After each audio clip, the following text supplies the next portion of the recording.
मैंने नहीं कुछ भी डिसाइड किया, ये ज़िंदगी में होता चला गया। मैं सीरियल प्रोड्यूस कर रहा था 16 साल की उम्र में, तो मेरे पिताजी सलमान भाई के साथ फ़िल्म बना रहे थे उस वक्त। वो फ़िल्म बनी नहीं, लेकिन सलमान भाई ने कुछ गाने सुने थे मेरे, तो उन्होंने वादा किया था कि मैं तुम्हें फ़िल्म में ब्रेक दूंगा। और मैं अपनी सीरियल्स प्रोड्यूस कर रहा था जो बहुत बड़े लेवल पे चल रही थी। 7-8 बड़ी सीरियल्स मैंने बनाई उस ज़माने में, 16 साल की उम्र में। अंदाज़, अमर प्रेम, निर्मा, आहा जान, दम दमादम, आशिकी, आंगन।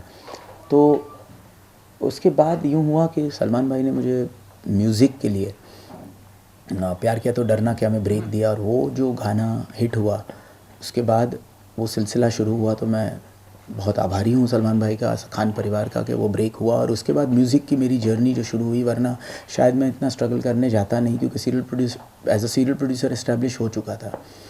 तो प्यार किया तो डरना क्या से लेकर फिर आज 650 हिट गाने हो गए, 120 फिल्में हो गई। ये 100वीं फिल्म टी सीरीज़ के साथ है, 10वीं फिल्म एज एन एक्टर हुई है। तो बहुत कई जो जितने भी ज़िंदगी के पड़ाव थे, पहले गाना एज अ कंपोज़र, पहला गाना आशिक बना एज अ सिंगर, और आपका सुरूर मूवी या एल्बम आपका सुरूर या रियलिटी शो, सारे पहले जो पड़ाव थे वो सब हिट रहे। तो आगे और बहुत काम मिला, और वो काम को निभाने के लिए जितना हो सके कड़ी मेहनत कोशिश की, और वो ऊपर वाले ने आशीर्वाद दिया और वो सब चीज़ें चली।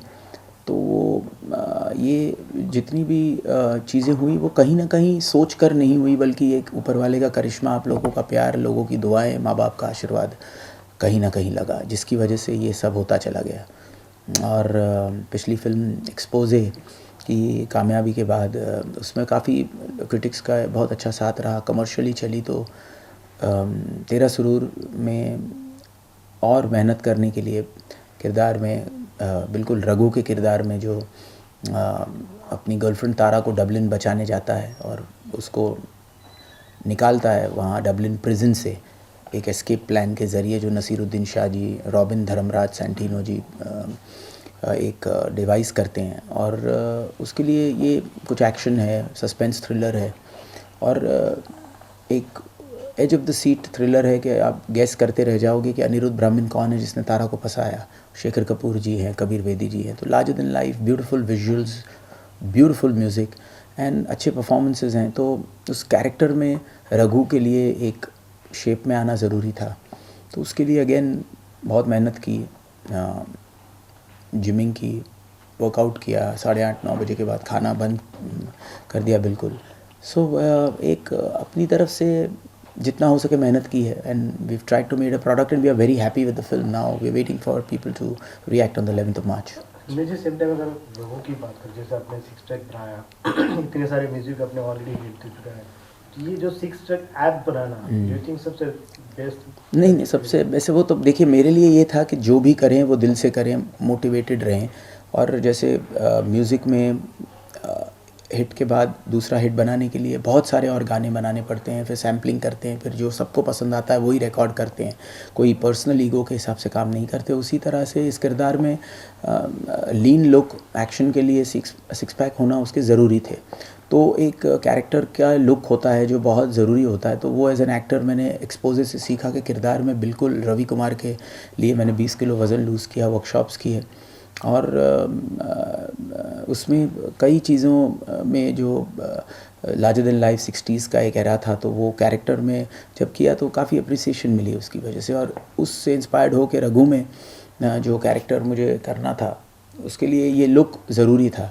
तो वो एक कैरेक्टर की डिमांड है जिसकी वजह से किया है। बल्कि चैलेंजिंग था, नेचुरली करना बहुत चैलेंजिंग था कि 1 साल में किया, वरना 6 महीने में भी हो सकता था अगर सप्लीमेंट्स लेता। तो ये चीज़ नेचुरली करने में थोड़ा वक्त लगता है, बिकॉज परहेज़ बहुत ज़्यादा होता है उसमें।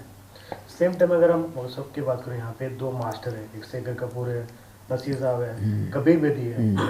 एज एन एक्टर 10वीं फिल्म में क्या कुछ सीख पाए उनसे एज एन एक्टर? देखिए, बहुत आभारी हूँ नसीर साहब का, शेखर कपूर जी का, कबीर बेदी जी का, कि उन्होंने हाँ कहा ये फिल्म में काम करने के लिए। और ये जो कैरेक्टर्स हैं वो इतने लार्जर देन लाइफ हैं कि उसके लिए इतने दिग्गज एक्टर्स की ही ज़रूरत थी। और उनसे नज़र नहीं हटती जब आप उनके साथ परफॉर्म करते हैं, तो वो इतने डिटेल में कैरेक्टर में घुस के काम करते हैं, तो बहुत सीखने को मिलता है। और मैं बहुत ही इंस्पायर्ड हूँ और बहुत इनके आभारी हूँ कि उन्होंने ये रोल किया, बिकॉज़ ये जो किरदार है उनको स्क्रीन प्ले वाइज वक्त देना बहुत मुश्किल था इस्टेब्लिश करने के लिए एक कैरेक्टर को, तो न्यू कमर तो कर ही नहीं सकता था बिकॉज उनके जो स्क्रीन प्ले है बहुत फास्ट पेस्ड है और बहुत चीज़ें वो कर रहे हैं फिल्म में, तो उनके कैरेक्टर को इस्टेब्लिश करने के लिए अगर कोई न्यू कमर होता तो 15 मिनट के सीन अलग और लिखे जाते, वो था नहीं हमारे पास। तो बिकॉज पिक्चर एक फास्ट पेस थ्रिलर है, तो नसीर साहब की कहानी और आगे बढ़ती जा रही है जिस तरह से वो प्लान डिवाइस करते हैं, या शेखर कपूर जी इंडियन एम्बेसडर हैं डबलिन में,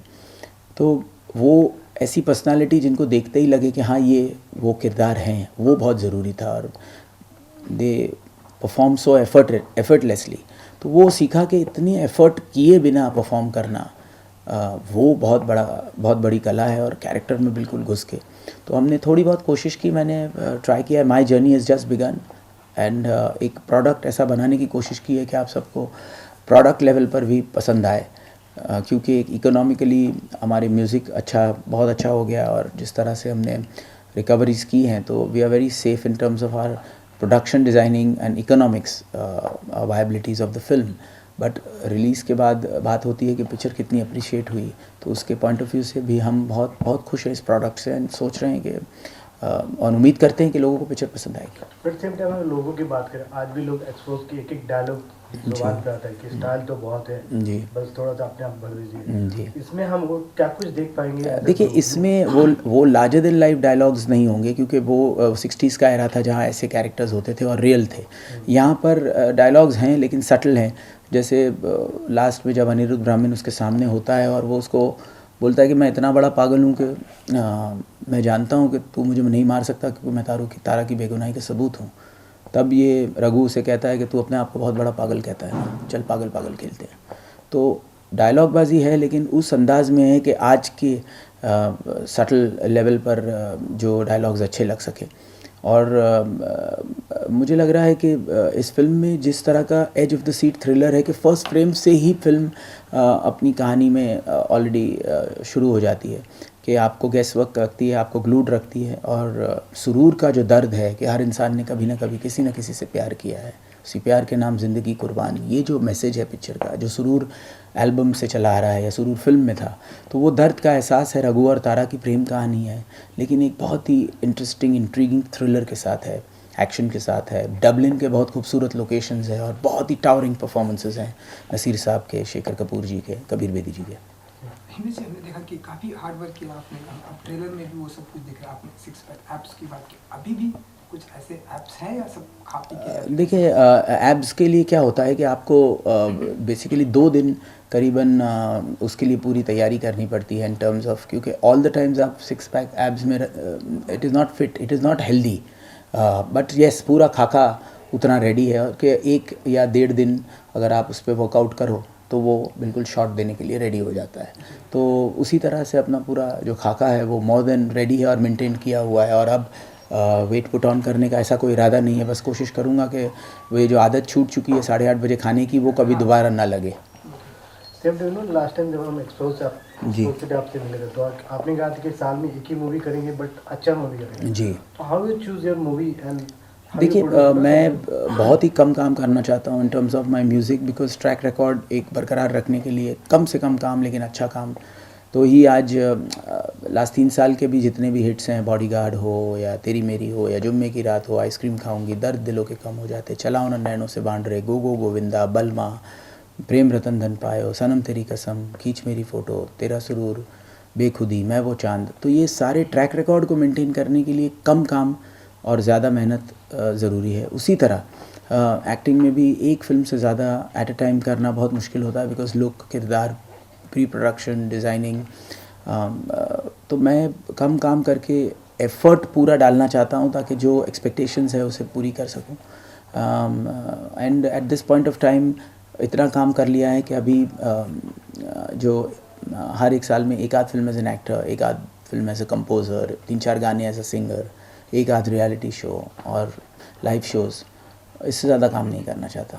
हिमेश जी, आपने अभी जो जितने भी सारे गाने गिनाए वो सभी गाने हमने देखा हिट हैं, और हमने देखा ट्रेलर, तेरा सुरूर ट्रेलर 5 मिलियन लोगों ने देखा, और मैं वो 4 मिलियन लोगों ने देखा। तो जब इस तरह से लोगों का प्यार आपको देखने को मिलता है, क्या फीलिंग होती है और उन लोगों के लिए क्या कहना चाहते हैं? उन लोगों के लिए कि आपकी वजह से ही मैं इतना काम कर पाया हूँ, इंस्पायर्ड हूँ। और ये जो वन टू वन कनेक्शन मेरे गानों के ज़रिए, मेरे दर्द के ज़रिए, हर इंसान ने जो मोहब्बत किया है, उस मोहब्बत का जो कनेक्शन मेरा और आपका वन टू वन रहा है, उसी की वजह से आज मैं इतना काम कर सका हूँ। और वही दुआ देने 11 मार्च को तेरा सुरूर के लिए ज़रूर आइएगा, जिस तरह से आपने सुरूर को हमेशा प्यार दिया है। फ़ारा करीमी भी बहुत खूबसूरत लग रही हैं, बहुत अच्छा काम किया है उसने। और आपको एक बहुत ही एंटरटेनिंग फ़िल्म मिलेगी 11 मार्च को, जो 2 घंटे में आपको बहुत बहुत ज़बरदस्त thrill, action, drama, passion, romance and entertain करेगी। अहमद जी, डिफिकल्ट क्या होता है आपके लिए जब आप एक्टिंग भी करते हैं, गाने भी गाते हैं, म्यूजिक कंपोज भी करते हैं, तो इसमें कुछ ऐसे भी पार्ट हैं जो आपको टफ लगता है? हर चीज़ टफ़ लगती है, क्योंकि जब गाने सुपरहिट हो जाते हैं तो नए गाने उससे ऊपर बनाने के लिए टफ़ लगता है, या अपने कंफर्ट जोन से बाहर निकल के जो परफॉर्म करना पड़ता है तो टफ़ लगता है। और वो टफनेस जो होती है वही मोटिवेट करती है आपको अच्छा काम करने के लिए। बिकॉज़ आप जब मोटिवेट होते हो तो अच्छी मेहनत करते हो, अपना फुल ऑन देते हो। And as a newcomer I keep trying, and because for me एक मंत्रा मैं फॉलो करता हूँ, my journey has just begun. Same time ना, आपके अगर म्यूजिक बैंक की बात करें, आई थिंक लाखों होंगे जो आपके बैंक में, तो कैसे चूज़ करते कि मुझे इस फिल्म में म्यूजिक डालना है, इस तरह की? देखिए, मैं करीबन 800-900 गाने मेरे पास होते हैं, फिर हम सबको सैम्पल करते हैं। बहुत लोगों को म्यूज़िक मैं अपने दोस्तों को भेजता हूँ, किसी को मिलता हूँ तो सुनाता हूँ, एंड हम रिएक्शन लेते रहते हैं। बहुत ही बोरिंग सी टफ प्रोसेस है, लेकिन उस प्रोसेस में आपको करेक्ट रिएक्शन मिल जाता है, क्योंकि 40-50 लोगों का सैम्पल होता है। वो बहुत ऑनेस्ट फीडबैक देते हैं, बिकॉज अभी तक रिलीज़ नहीं हुआ, तो आपके मुँह पे भी वो बिल्कुल कह सकते हैं कि हमें नहीं पसंद है, अच्छा नहीं है, या जो भी है। तो उसकी वजह से एक रिएक्शन मिल जाता है, और उस रिएक्शन में हमें जजमेंट मिल जाती है कि किस लेवल तक ये गाना जा सकेगा। और इसलिए सैम्पलिंग होके जब वो गाना आता है तो ऑलमोस्ट एक टेस्टेड सैम्पल होता है, इसलिए ज़्यादातर हिट रहता है, ऊपर वाले के अगर आशीर्वाद साथ रहें तो। बट कभी कभी ऐसा होता है कि एक ग्रेट गाना जो एक्सपेरिमेंटल तौर पे सैम्पलिंग में रिजेक्ट हो चुका है, वो शायद बहुत ग्रेट हो और वो आगे भारी ना आए, बिकॉज़ हमारा जो डर होता है कि वो फ्लॉप ना हो जाए, उसके कन्विक्शन में कहीं ना कहीं हमारी पूरी कन्विक्शन नहीं होती है, और उसे हम कोल्ड स्टोरेज में डाल देते हैं।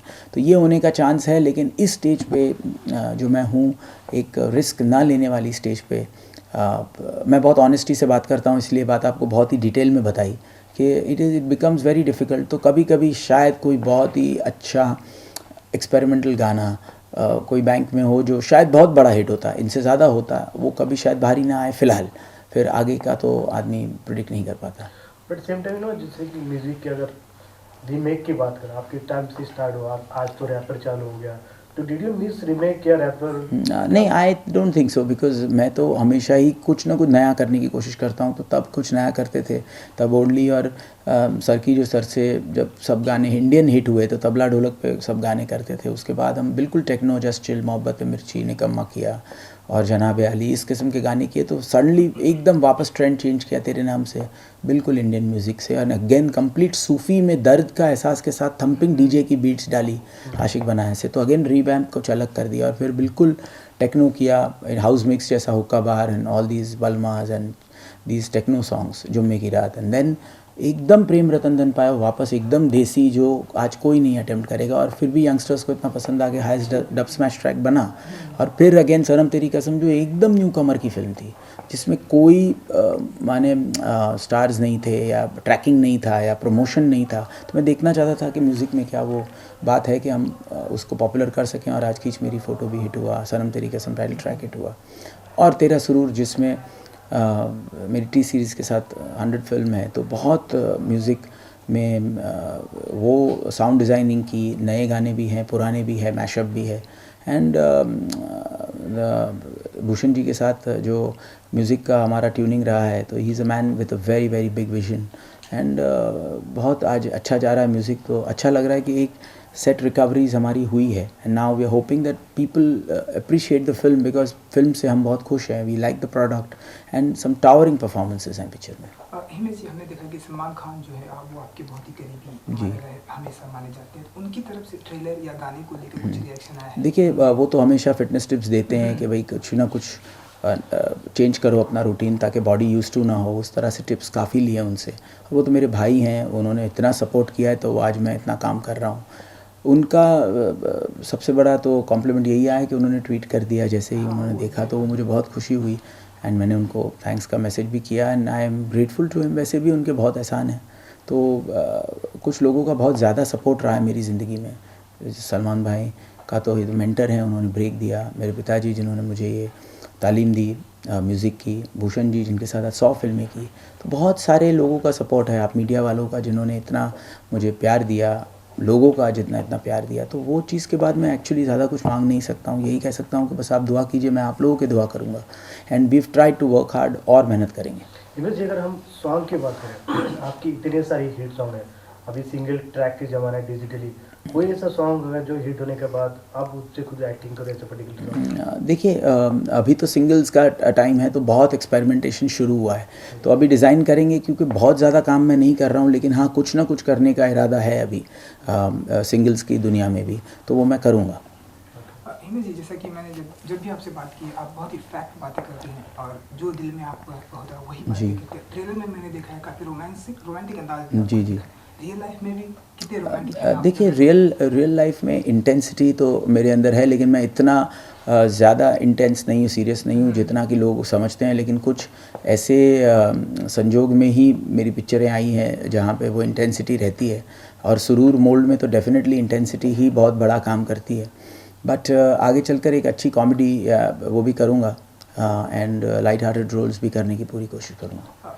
हिमेश जी, और एक आखिरी सवाल जानना चाहूँ, जिस सुबह फिल्म रिलीज होने की होती है आपको, उस रात को क्या फीलिंग होती है आपकी? देखिए हम तो दुआ मांगते हैं रात को ऊपर वाले से, क्योंकि फाइनली आपने कितनी भी मेहनत की है उसे सफल करना ना करना ऊपर वाले के हाथ में। और बस मैं ऑफ कोर्स जैसे एक आम आदमी एंग्शियस होगा एग्ज़ाम देने के बाद कि रिज़ल्ट क्या होगा, वही हमारा हाल होता है कि भाई क्या रिज़ल्ट आएगा, उसके लिए हम बेताब होते हैं जानने के लिए, और दुआ करते हैं कि बस रिज़ल्ट अच्छा हो। और क्या मुझे लास्टली अगर मेरे साइड से, बिकॉज आपकी गाने से म्यूजिक से बहुत लोग डांस करते थे, क्या हम आपको डांस करते इसमें देख पाएंगे? देखिए मैं तो अभी तो बहुत ही बुरा डांसर हूँ, तो अभी तो नहीं, लेकिन डेफिनेटली मैं आगे चलकर उसके लिए भी मेहनत करूँगा, और एक दिन इंशाल्लाह वो भी मेहनत करके दिखाएंगे। Thank you. हिमेश जी, वो कोई एक गाना हो, या फिर मैं वो चांद, या फिर आप बेखुदी मेरे दिल पे ऐसी छाई, तू ही तू मुझ में समाई, बन गई मेरी खुदाई बेलिया। ओ मैं वो चांद जिसका तेरे बिन ना कोई आसमां, ओ हुजूर तेरा तेरा तेरा सुरूर। Thank you so much, good thank you sir.